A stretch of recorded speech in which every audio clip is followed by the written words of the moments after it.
Alright, we're probably eating up a lot of bandwidth here, but I'm going to go ahead and just demonstrate, if I haven't before, how the view thing works in AutoCAD if you're using Sheet Set Manager.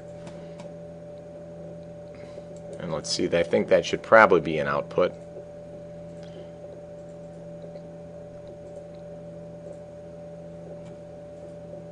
Manage. And let's see if I can remember the command. Sheet Set.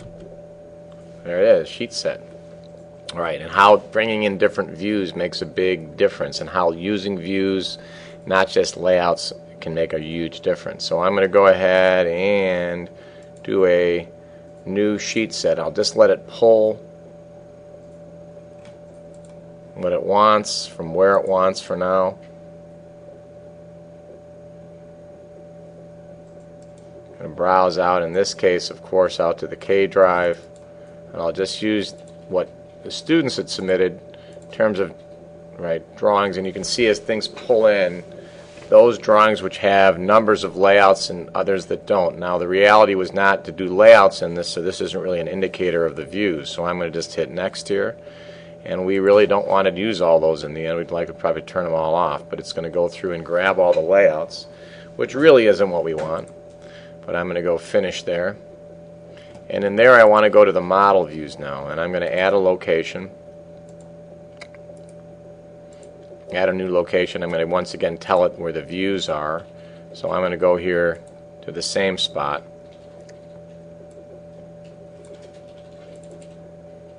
And tell it there that those are where all my drawings are at. And you'll notice then in each of these you have particular views you can bring in. So if we're here in a Sheet Set Manager, we're in this layout and we haven't really, we're going to go ahead and cut that view. This ability gives us now, and this should look very similar to what you see in other programs. You just pull this out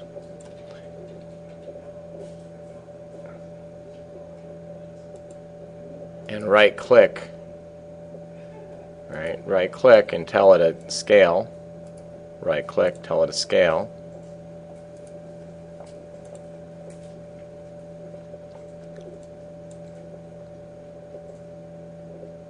And it will place it in there. So that ability to kind of pull out the node, place it over here, right click, give it a scale, and it does what you want. Now it will have saved all of your settings and everything else if you had the clicky clicks on, but that is the same concept that you'll see in Inventor, the same concept you will see in Revit.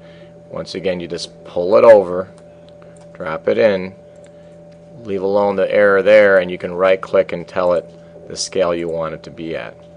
Now if you notice, you can do that for any sheet. They can have the same name. As you look around, and just for how important it is to put views in, that if someone's trying to jump exactly, I'll use an example here, I guess is the overall here. Someone's got an overall. Okay, we can right click, give it maybe 1 to 40, give it 1 to 30, 1 to 5, 1 to 50, 1 to 100, whatever we want to do, it gives us that ability. So that is in effect why in fact you set up a lot of views when you do stuff. Now as it gets to start demonstrating proficiency, you either got to do stuff well by hand or do stuff well by laying out your sheets for the communication aspect of this. So that's to show you the similarity and how the kind of concept of views permeates all of this stuff, and then how it works pretty well when you're trying to transfer information back and forth. So thought I'd mention that. Remember, again, the other thing we're going to mention is that setting that very often, like LMAN, Layer Manager, sometimes there are settings that you want to set, or freeze. If you remember here, start investigating when these things go down what they actually are, all the settings as they come up, and I will try to do the same within these other programs. Thanks for listening. Time to get into Revit and a few other programs.